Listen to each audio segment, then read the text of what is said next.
Somebody call animal control. We got a lost one out here. Two cops, one woman.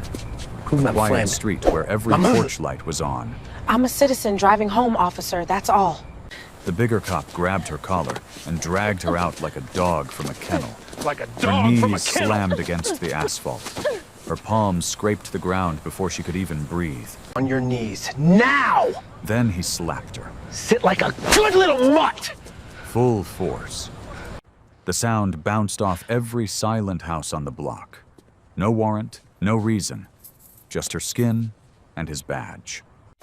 But those two cops had no idea. The woman on that pavement was about to bury them both. 6 hours before that slap, Faith Robinson's biggest problem was picking a cake flavor. It was a warm Tuesday evening in late September. The sun hung low over Ashford, Virginia, a mid-sized city of about 120,000 people, where the welcome signs said unity in diversity and the complaint files told a different story. Faith had just finished her weekly yoga class at a small studio on 5th Street. Her muscles were loose. Her mind was quiet. She wore black leggings, a faded Howard University hoodie, and running shoes that had seen better days. No makeup. Hair pulled into a loose twist. She looked like any woman heading home after a long day. And that was exactly how she liked it. Because Faith Robinson was not any woman. Monday through Friday, she wore a pressed uniform with stars on the collar. She carried a service weapon. She sat in meetings with city attorneys and federal investigators. She was deputy chief of the Ashford Police Department, the highest-ranking black woman in the department's history. And in 2 months, when Chief Gerald Tate retired, she was expected to take his chair. But on Tuesday evenings, she was just Faith. Yoga pants, Honda Accord, grocery list on her phone. She tossed her gym bag onto the back seat and pulled out of the parking lot. The air smelled like warm pavement and someone's backyard grill. She rolled the windows down and let the breeze in. Her phone buzzed on the dashboard mount. A FaceTime call from her brother, Terrence. She tapped the hands-free button. "Tell me you've decided on the cake," Terrence said. His voice filled the car, deep, warm, always half-laughing. "Mama wants lemon. I want chocolate. You're the tiebreaker." Chocolate, obviously. Lemon cake at a 75th birthday party is a crime against joy. Faith laughed. "I'll tell her you said that." "Don't you dare." They went back and forth for a few minutes. The cake, the guest list, whether Uncle Curtis should be allowed near the karaoke machine again. It was the kind of conversation that made the world feel small and safe. Just a sister and a brother planning their mother's birthday. Faith turned on to Maple Ridge Drive. It was a quiet residential street on the east side of town. Wide lawns, trimmed hedges, porch lights glowing amber in the dusk. A nice neighborhood. A predominantly white neighborhood. "All right, T, I gotta go. I still need to grab groceries." "Love you, sis. Drive safe." "Always do." She tapped the screen to hang up. Or she thought she did. The call timer kept running, small numbers ticking away in the corner of the display. But Faith didn't notice. She was already thinking about what to cook for dinner. Now here's what you need to know about Ashford. 2 years before this night, the Department of Justice flagged the Ashford PD for a pattern of racial profiling. The report was damning. Traffic stops targeting black drivers at 3 times the rate of white drivers in the same neighborhoods. Excessive force complaints buried under paperwork.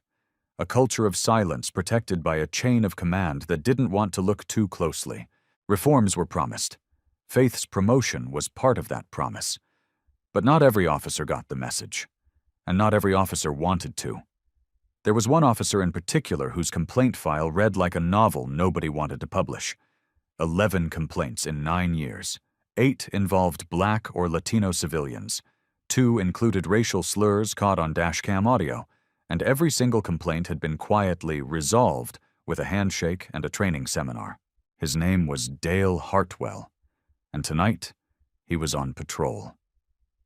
Faith was halfway down Maple Ridge Drive when she noticed the headlights in her rearview mirror. A patrol car. No lights, no siren, just sitting behind her, matching her speed. She checked her speedometer. 28 in a 30 zone.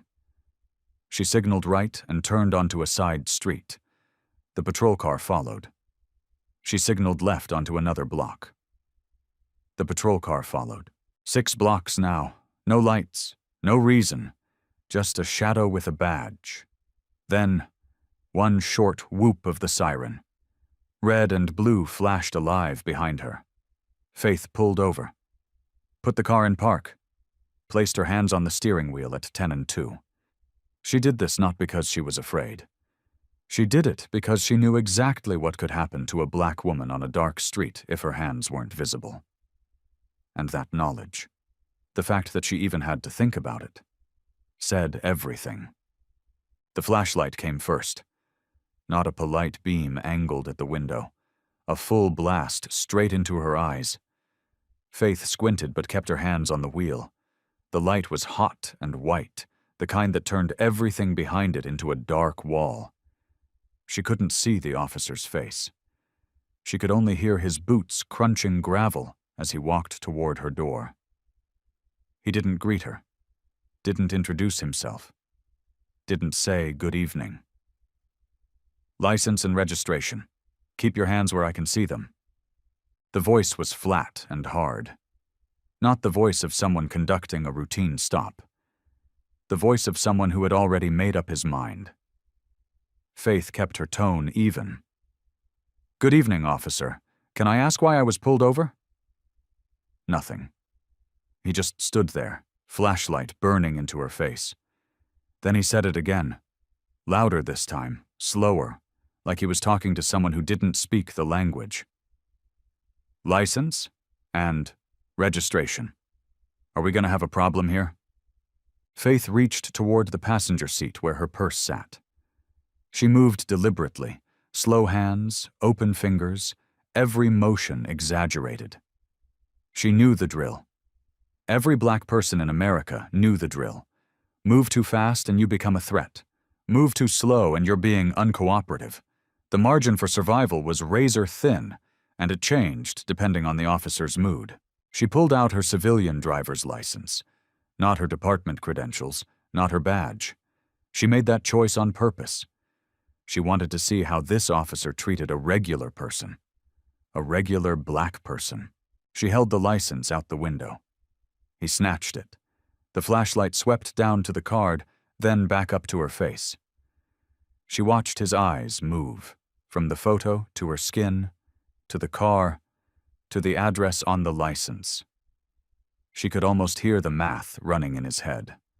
Older car, modest address, black woman, yoga clothes.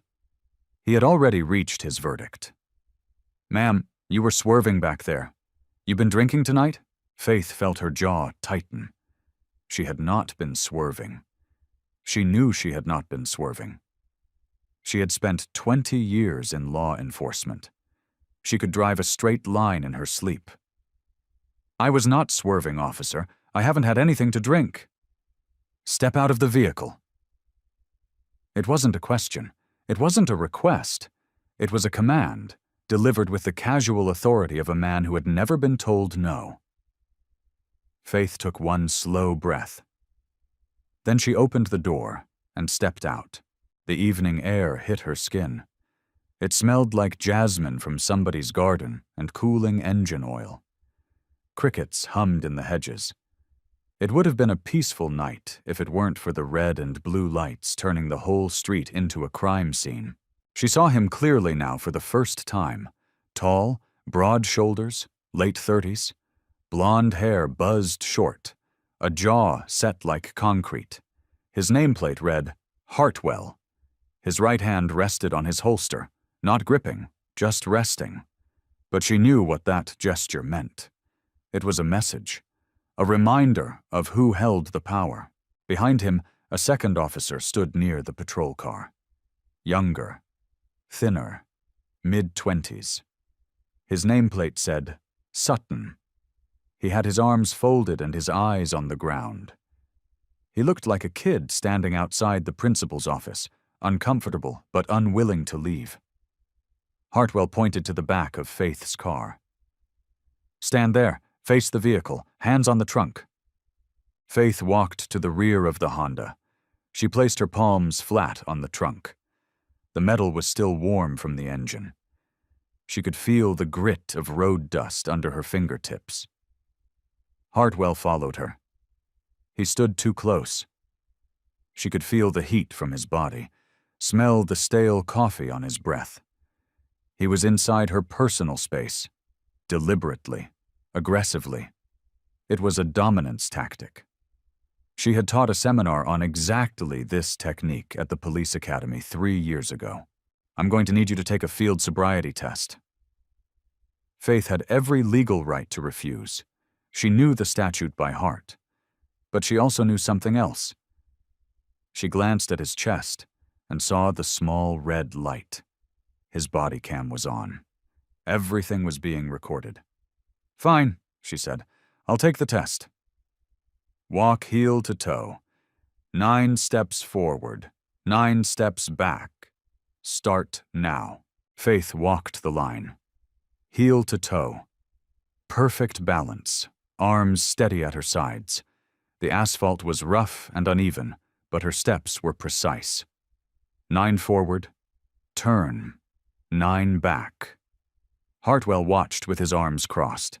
His jaw worked like he was chewing something bitter. Touch your nose with your right index finger. Now left. Now right again. She did it without hesitation. Every movement clean. Stand on your left foot. Raise the right one 6 inches off the ground. Hold for 30 seconds. She stood like a statue. 30 seconds. Not a wobble. The breeze moved her hoodie, but her body didn't shift an inch. She passed every test perfectly. And she watched Hartwell's face change, not softer, not apologetic, harder, angrier. He had expected her to fail. He had needed her to fail. She had given him nothing, and that made him furious. A rational officer would have said, "Thank you, ma'am, you're free to go." A decent officer would have apologized for the inconvenience. Hartwell did neither. "I'm going to need to search your vehicle." The words landed like a brick on glass. Faith turned to face him. For the first time, her composure had an edge to it. "Officer, I do not consent to a search. You have no probable cause." The street was quiet enough to hear a sprinkler hissing 2 houses down. A car door closed somewhere in the distance. Hartwell stared at her. She stared back. "You don't get to tell me what I can and can't do," he said. His voice dropped low. A whisper meant only for her. "Not here. Not tonight." Faith held his gaze. "I know my rights, and I know yours. You have no probable cause to search my vehicle." Something shifted in his eyes. The irritation curdled into something uglier. She had talked back. She had quoted the law. She had refused to be small, and for a man like Hartwell, that was unforgivable. A porch light flickered on across the street. A woman stepped outside, mid-30s, brown skin, wearing scrubs. She had a phone in her hand. She held it up, and the screen glowed in the dark. Denise Holloway, a nurse finishing a double shift. She had heard the siren and come out to check. Now she was recording. 2 more neighbors appeared. A white couple stood in their driveway, arms crossed, watching in silence. A young black man on the opposite corner held his phone steady at chest level. Hartwell noticed the audience. He didn't care. If anything, it fueled him. His voice got louder, his posture wider. He wasn't embarrassed. He was performing. He grabbed Faith's arm, hard, sudden, and twisted it behind her back. The motion was violent and practiced. He shoved her forward, and her chest hit the trunk of the car. The impact pushed the air from her lungs. Faith gasped, but she did not scream. She pressed her cheek against the warm metal and spoke, clearly, loudly, for every camera and every witness on that street. You are hurting me. I have not committed a crime. This is being recorded. Hartwell leaned close to her ear. Shut your mouth. Then he slapped her. Open palm, full force. The sound cracked through the still evening air like a gunshot. It echoed off the houses, the parked cars, the silent porches. Denise flinched on her porch. Her hand shook, but the phone didn't move. Sutton, the younger officer, took a half step forward. His lips parted like he was about to speak. Then he stopped. He looked at Denise's phone. He looked at the ground, and he stepped back. The side of Faith's face burned. Her ear rang. She tasted something metallic in the back of her throat, but she didn't cry. She didn't beg. She stood there against the trunk of her own car, arm twisted behind her, cheek stinging, and she waited. Because Faith Robinson knew something that Dale Hartwell did not. Every second of this was being recorded. Not just by the bystanders, not just by the body cam, but by an open phone line sitting in her car, connected to the most powerful man in the city. And he had heard everything. Hartwell didn't waste a second. He nodded at Sutton. Search the car. Sutton blinked. He looked at Faith, pinned against the trunk, one arm still twisted behind her back, then looked at Hartwell. His mouth opened, closed, opened again. Dale, she said she doesn't consent. Did I stutter? Search the car. Sutton swallowed hard. He walked to the Honda like a man walking toward a cliff. He opened the passenger door and leaned in. The interior of Faith's car smelled like lavender and clean fabric. A yoga mat sat in the back seat, rolled neatly beside a gym bag. A reusable water bottle in the cup holder. A paperback novel, spine cracked halfway, tucked into the door pocket. On the passenger floor, a brown paper bag of groceries, tomatoes, fresh basil, a box of pasta. Nothing illegal, nothing suspicious, nothing even remotely interesting. Sutton went through the glove compartment. Registration, insurance card, an old pair of sunglasses. He opened the center console. Gum, a phone charger, a handful of receipts, and then his hand stopped. Sitting beneath the receipts was a small laminated card, an internal parking placard with the Ashford Police Department crest printed in gold. It wasn't a badge, it wasn't an ID, but it was enough to make Sutton's fingers go cold. He stared at it for 3 seconds. Then he placed it back exactly where he found it. He closed the console. He didn't say a word to Hartwell. He walked back to the patrol car and stood there with his arms at his sides, staring at the ground like a man who had just realized the building he was standing in was on fire. Meanwhile, Hartwell had Faith in handcuffs. The metal clicked around her wrists, tight, deliberate.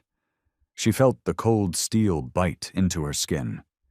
He pulled her off the trunk and walked her to the patrol car, his grip firm on her elbow. He positioned her against the side of the cruiser, under the red and blue lights that painted her face in alternating flashes. Then he started talking. Not questioning. Talking. The way someone talks when they believe there will never be consequences. You know, we've been getting calls about this neighborhood, he said, leaning against the hood. His tone was casual, almost friendly, like he was telling a story at a bar. People are nervous. Strange cars driving through. You understand, right? You fit the description. Faith said nothing. She stood perfectly still. What description? She finally asked. Hartwell smiled. You know, general description. Average height, dark complexion, driving slow through a residential area. People notice that kind of thing around here. The subtext was so loud it might as well have been a billboard. You don't belong here. Your skin is the crime. Your presence is the threat. He looked at her hoodie. Howard University. College girl, huh? He let out a low whistle. Lot of good that did you standing here in cuffs. Faith's jaw tightened. but she stayed quiet. She let him talk. She let the body cam eat every word. Hartwell ran her plates. He took his time, dragging the process out like a man savoring a meal. He leaned into the cruiser, punched the keyboard, waited, leaned back, checked his phone, waited some more. The minutes stretched. The crowd grew. Denise Holloway had moved off her porch now. She stood on the sidewalk, phone raised, tears running down her face, but her arm locked steady. 2 more neighbors had appeared, an older white man in a bathrobe and a teenage girl clutching her phone with both hands. The young black man across the street hadn't moved. His camera had been rolling since the beginning. Hartwell noticed them, all of them. He scanned the small crowd with a slow, deliberate look, the kind designed to make people step back. "Anyone want to join her?" he called out. "Interfere with police business and I'll arrest every one of you for obstruction. This ain't a show." Nobody answered. Nobody left either. He turned back to Faith. She was watching him with an expression he couldn't read. It wasn't fear. It wasn't anger. It was something quieter, something patient. And it bothered him. "Something funny?" he asked. "I want your name and badge number," Faith said. Her voice was clear as water. "I am filing a formal complaint." Hartwell laughed. Not a chuckle. A full, head-back, open-mouthed laugh. He turned to Sutton, who was standing 6 feet away, looking like he might be sick. "You hear that, Sutton? She's filing a complaint." He wiped his eye like she had told the funniest joke of his life. "Go ahead, sweetheart. File whatever you want. See how far that gets a woman like you." Then he shoved her. Both hands. Hard. Square in the chest. Faith stumbled backward. Her ankle caught on the curb. With her hands cuffed behind her, she couldn't catch herself. She went down, one knee hitting the pavement, then the other. Her leggings tore at the knee. The asphalt scraped her skin raw. Denise screamed from the sidewalk. "That's assault! I have this on video, that is assault!" Hartwell spun on her. 3 fast steps toward the sidewalk. He towered over Denise by a full foot. "Ma'am, step back, or you're next. I will put you in that car right beside her. You want that? You want to spend the night in a cell?" Denise stepped back. Her chin trembled, but her phone stayed up. Her hands shook, but the lens never dropped. Sutton moved. Finally. He walked over to Hartwell and spoke quietly, almost whispering. "Dale, maybe we should let her go. There's nothing in the car. The plates are clean. We got nothing." Hartwell didn't even look at him. "I'll decide when we're done." The radio crackled. Dispatch confirmed what Sutton already knew. The Honda Accord was registered to a Faith Robinson. No warrants, no flags, no record. Clean as a church window. A rational officer would have uncuffed her. A decent officer would have helped her off the ground. Hartwell grabbed her arm and yanked her to her feet. He straightened her up like he was fixing a piece of furniture. "Here's what's going to happen," he said. "I'm bringing you in. Resisting a lawful order, suspicious behavior. You can explain yourself at the station." He was making it up as he went. Manufacturing charges like a factory running overtime. Faith looked at him. Her knees stung. Her cheek still burned from the slap. Her wrists ached inside the cuffs. But when she spoke, her voice was a blade wrapped in velvet. "You have made a very serious mistake tonight, officer." For one moment, just one, something flickered in Hartwell's eyes. Not guilt, not fear, just a tiny crack in the armor. A fraction of a second where some buried instinct told him that something was wrong. Then it was gone. He blinked, and the arrogance sealed back over like wet concrete. "Yeah, get in the car." He opened the back door of the cruiser and put her inside. The seat was hard plastic. It smelled like disinfectant and old sweat. The partition between the front and back seats was scratched and cloudy. Faith sat there in the flashing red and blue light, hands cuffed behind her, knees raw, face throbbing. Sutton closed the door. He wouldn't look at her through the window. Outside, the crowd had grown to 12 people, 3 phones recording. Denise had her hand over her mouth, still filming with the other. The teenage girl was crying. The old man in the bathrobe was shaking his head, over and over, like a metronome counting down to something nobody could stop. Inside the patrol car, Faith sat perfectly still. Her breathing was slow and controlled. Her eyes were dry. She was not panicking. Because in her Honda, sitting in the cup holder, screen still glowing, her phone was still connected. The call to her brother had never ended. And Mayor Terrence Robinson had heard every single word, every insult, every shove, every slap, every fabricated charge. And right now, he was already on his 3rd phone call. 12 minutes. That's all it took. 12 minutes from the moment Terrence Robinson hung up his 3rd call to the moment a black, unmarked SUV turned onto Maple Ridge Drive with its lights flashing. Terrence had moved fast. First call, Captain Neil Dawson, Faith's direct supervisor and a 30-year veteran who didn't tolerate nonsense on his best day. Second call, the city attorney's emergency line. Third call, the Internal Affairs Division, where a duty officer picked up on the first ring and immediately wished he hadn't. Dawson was already in his car when Terrence called. He lived 11 minutes from Maple Ridge Drive. He made it in 9. The SUV pulled up behind Hartwell's cruiser. The headlights were blinding. A second vehicle, a white sedan with an IA placard on the dash, rolled in 30 seconds later and parked across the street. Hartwell was leaning against his patrol car, arms crossed, looking at his phone. Sutton stood a few feet away, hands in his pockets, staring at the pavement like it held the answers to every bad decision he had ever made. The SUV door opened. Dawson stepped out. He wasn't in uniform.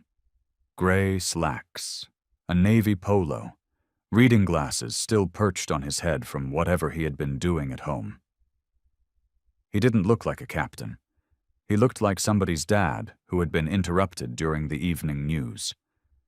But the way he walked, straight-backed, jaw set, eyes locked on Hartwell like a missile finding its target. There was no mistaking the authority. Hartwell straightened up. He pocketed his phone. He didn't recognize Dawson out of uniform, but he recognized the energy. Something was wrong. Dawson stopped 3 feet in front of him. He didn't extend a hand. He didn't say good evening. Officer Hartwell. It wasn't a greeting. It was a pin being pulled from a grenade. Yes, sir. Do you know who you just put in the back of your car?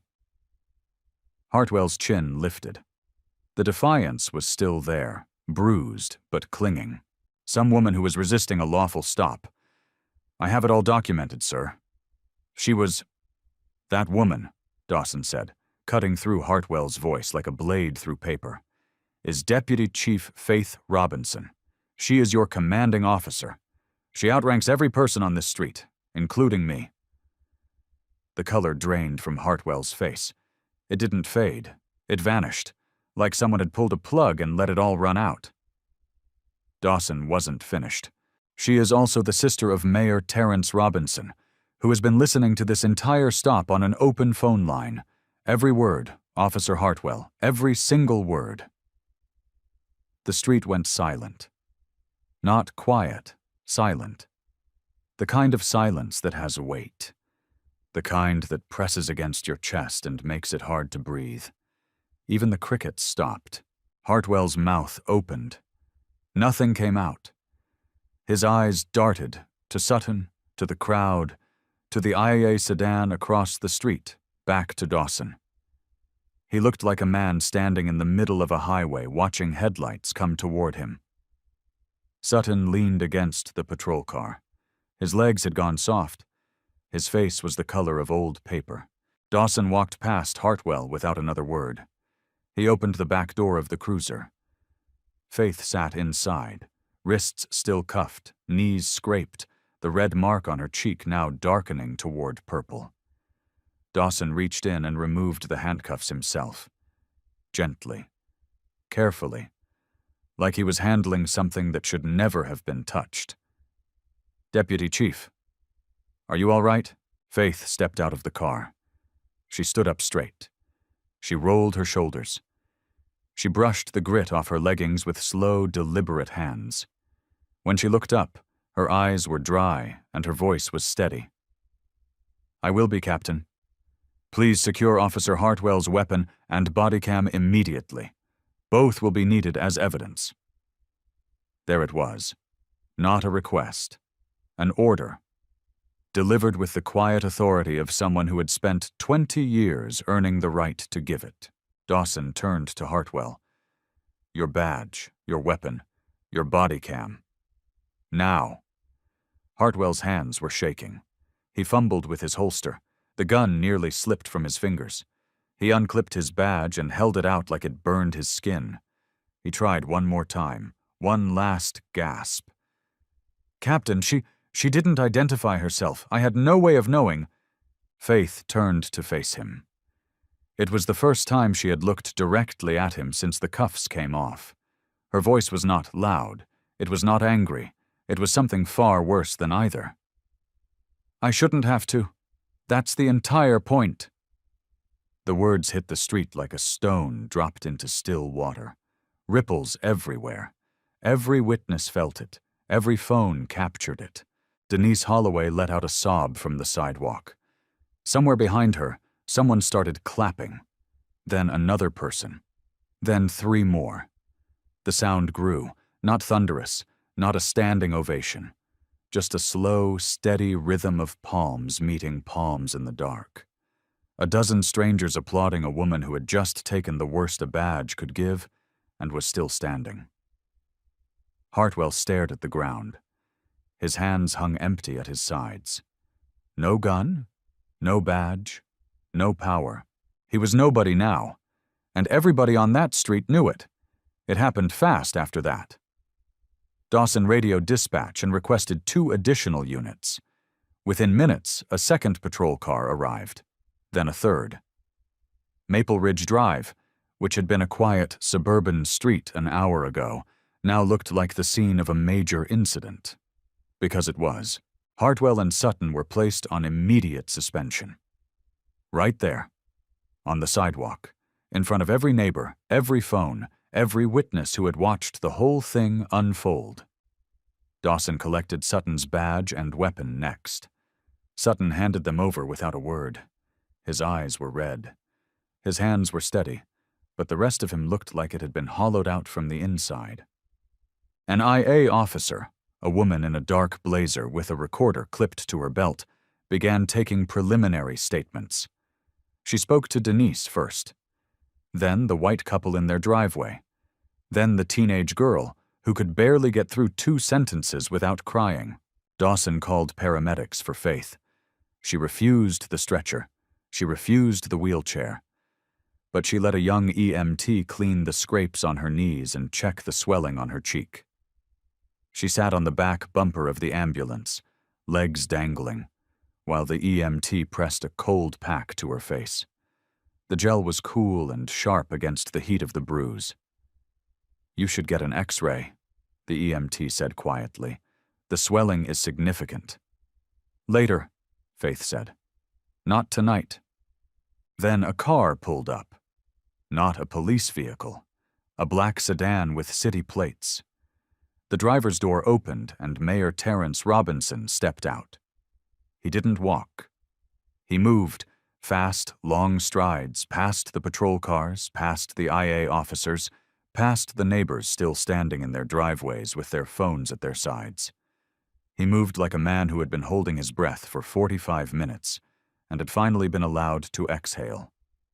He reached Faith and stopped. For a moment, neither of them spoke.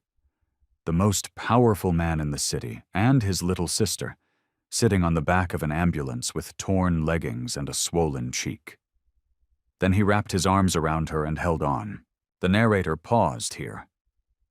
because this was the image that mattered. Not the badge, not the title, not the politics. A brother holding his sister on a sidewalk, both of them trembling because the system he was supposed to lead had just chewed her up on a Tuesday evening. "I heard everything," Terrence whispered. His voice cracked like dry wood. "Every single word, Faith." She pressed her forehead against his shoulder. "Then you know what needs to happen." He nodded. He didn't let go for a long time. Across the street, Hartwell was being escorted to the IA sedan. He walked between two officers, his hands empty, his belt stripped. And as he walked, he talked. He couldn't stop talking. The excuses poured out of him like water from a cracked pipe. She matched a description. We had reports of suspicious activity in the area. There were no reports. There was no description. The IA officer didn't even bother responding. She was being uncooperative. She refused a lawful search. I had to maintain control of the situation. The body cam had already been secured. It would show a woman who passed every sobriety test, refused a search politely and legally, and was assaulted for it. I didn't know who she was. How was I supposed to know? And that last excuse, was the one that echoed the loudest, because it contained the truth he didn't mean to tell. He was saying that his behavior was only wrong because of who she turned out to be, that if she had been a teacher, a cashier, a nurse coming home from a night shift, someone without a title and a powerful brother, then what he did would have been fine. The IA officer opened the sedan door. Hartwell ducked inside. The door closed. The window was tinted dark. Sutton stood alone by the curb. Nobody had put him in a car yet. He just stood there, arms at his sides, staring at the spot on the pavement where Faith's knees had hit the ground. He stared at it for a long time.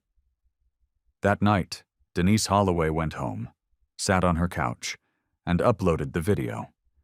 Her hands were still shaking when she typed the caption. "This happened on my street tonight." By midnight, it had 200,000 views. By sunrise, 2.4 million.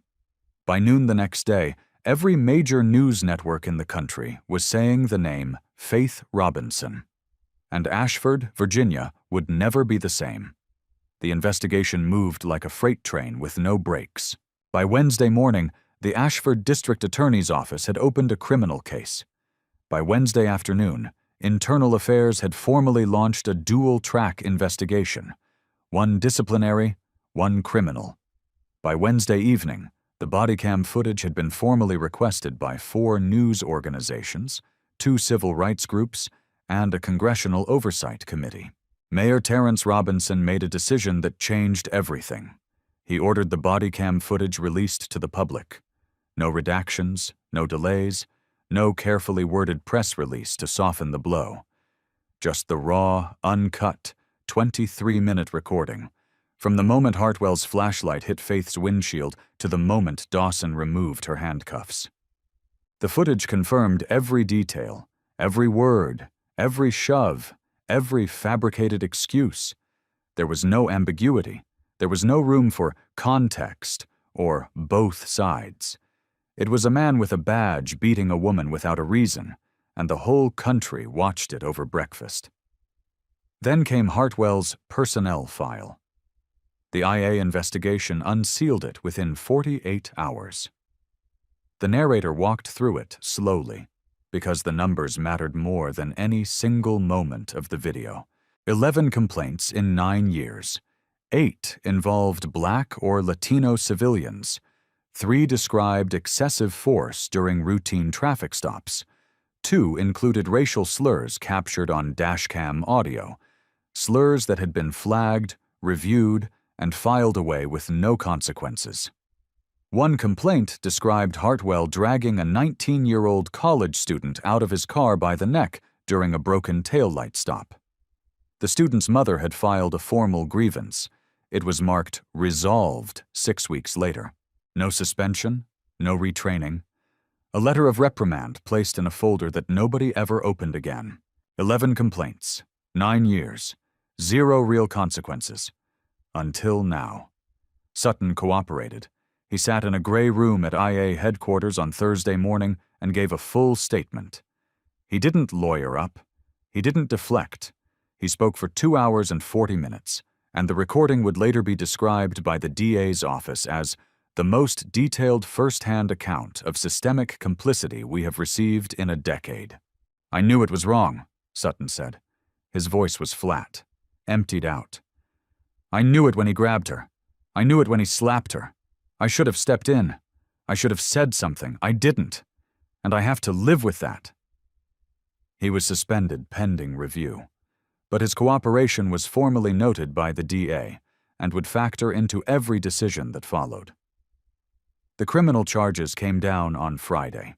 The DA stood behind a podium in the Ashford County Courthouse, cameras flashing, microphones bristling like a steel forest. She read the charges in a voice that carried no emotion, because the facts carried enough. Assault in the second degree, the slap and the shove, unlawful detention and false arrest. Faith had committed no crime and Hartwell had no probable cause. Violation of civil rights under color of law, a federal charge, referred to the Department of Justice. Filing a false police report, the fabricated swerving, the invented suspicious activity call, the resisting charge that never happened. 4 charges. Each one a nail in a coffin that Hartwell had built with his own hands. His attorney requested a plea deal the following week. The DA declined. The evidence was airtight, the public pressure was immense, and the footage had been viewed 41 million times. The trial lasted 4 days. Day 1, the body cam footage was played in full for the jury. 23 minutes. The courtroom was silent. One juror covered her mouth. Another looked away and then forced himself to look back. Day 2. Denise Holloway took the stand. She was composed, precise, and devastating. She described what she saw from her porch. She described the sound of the slap. Like somebody clapping once, hard, in an empty room. She described Hartwell's face when he threatened her. "He wasn't angry," she said. "He was enjoying it. That's what scared me the most." Day 3, Faith Robinson testified. She wore her dress uniform, stars on her collar, badge on her chest. She sat in the witness chair and described every moment of the stop with clinical precision. Every protocol Hartwell violated, every right he ignored, every lie he told. And then, near the end of her testimony, the prosecutor asked a simple question. "Deputy Chief Robinson, what were you thinking when Officer Hartwell placed you in the back of his patrol car?" Faith paused. The courtroom held its breath. When she spoke, her voice was quieter than it had been all day. "I kept thinking, if I weren't who I am, would anyone ever know this happened?" The sentence landed like a thunderclap in a silent room. The jury foreman closed his eyes. A reporter in the gallery stopped typing. That single line, 12 words, became the headline on every network by 6 o'clock. Day 4, closing arguments and verdict. The jury deliberated for less than 3 hours. Guilty, all counts. Hartwell was sentenced to 3 years in state prison. Lifetime ban from law enforcement anywhere in the United States. His pension was revoked. His name was entered into the National Decertification Index, a permanent record that would follow him for the rest of his life. He stood in the courtroom when the verdict was read. His face was blank. His attorney put a hand on his shoulder. Hartwell didn't react. He just stood there, a man who had spent 9 years believing he was untouchable, learning in real time that he was not. The fallout didn't stop at Hartwell. The DOJ launched a full federal review of the Ashford Police Department, the second in 5 years, this time with enforcement power and subpoena authority. Chief Gerald Tate was pressured to resign 3 weeks later when a leaked email surfaced. The email, sent to his deputy the morning after the incident, read, Let's not blow this out of proportion. These things have a way of quieting down. That email became a scandal of its own. Faith Robinson was named the new chief of police. The city council confirmed her unanimously. She became the first black woman to hold the position in Ashford's 180-year history.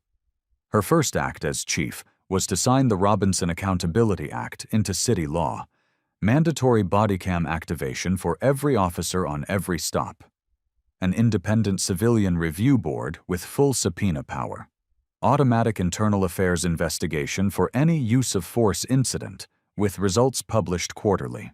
Sutton was dismissed from the force. He was not criminally charged. 2 months later, he published a written public apology, not through a lawyer, not through a PR firm. He wrote it himself and posted it online. It was 3 pages long. The last line read, "Silence is not neutrality. Silence is a choice, and I made the wrong one." 6 months later, Ashford looked different, not on the surface. The streets were the same. The welcome signs still said unity in diversity. The coffee shop still opened at 6. The sprinklers still hissed on Maple Ridge Drive every morning at dawn. But underneath, where it mattered, the city had shifted on its foundation. Excessive force complaints dropped 40% in Faith Robinson's first 6 months as chief. Not because the complaints stopped happening, because the behavior stopped happening. Officers knew the rules had changed. They knew the body cams were always on. They knew the civilian review board was watching. And they knew that the woman sitting in the chief's office had once been slapped on a sidewalk by one of their own, and had turned that moment into a wall that nobody could climb over again. Faith still drove her Honda Accord on weekends. She still went to yoga on Tuesday evenings. She still wore the faded Howard University hoodie when she wasn't in uniform. Some things didn't need to change, but one thing was different. Every Tuesday, when she drove down Maple Ridge Drive on her way home, she slowed down at the spot where her knees had hit the pavement. She didn't stop. She didn't stare. She just let the car roll past, windows down, and remembered what it felt like to be powerless in a country that was supposed to protect her. Then she kept driving, because there was still work to do. Dale Hartwell sat in a state correctional facility 40 miles outside of Ashford. His appeal was denied in February. His pension was gone. His badge was gone. His name, once protected by a system designed to look the other way, was now a case study in what happens when the system is forced to look straight ahead. Bryce Sutton worked in private security for a logistics company on the edge of town. He didn't talk about Ashford PD. He didn't talk about that night. But every Saturday morning, he volunteered with a community policing nonprofit that trained officers on de-escalation and bystander intervention. He led a workshop called The Cost of Silence. He never missed a session. The narrator didn't call it redemption. Redemption was too big a word for a man who had watched a woman get slapped and said nothing. But Sutton was trying. And trying, the narrator noted quietly, counted for something. Not everything, but something. Mayor Terrence Robinson won re-election in a landslide. He carried every district, including the East Side, including Maple Ridge Drive. He credited the Robinson Accountability Act as his proudest achievement. At his victory speech, he said one sentence that made the front page, "My sister taught this city that accountability isn't a punishment, it's a promise." Denise Holloway went back to school.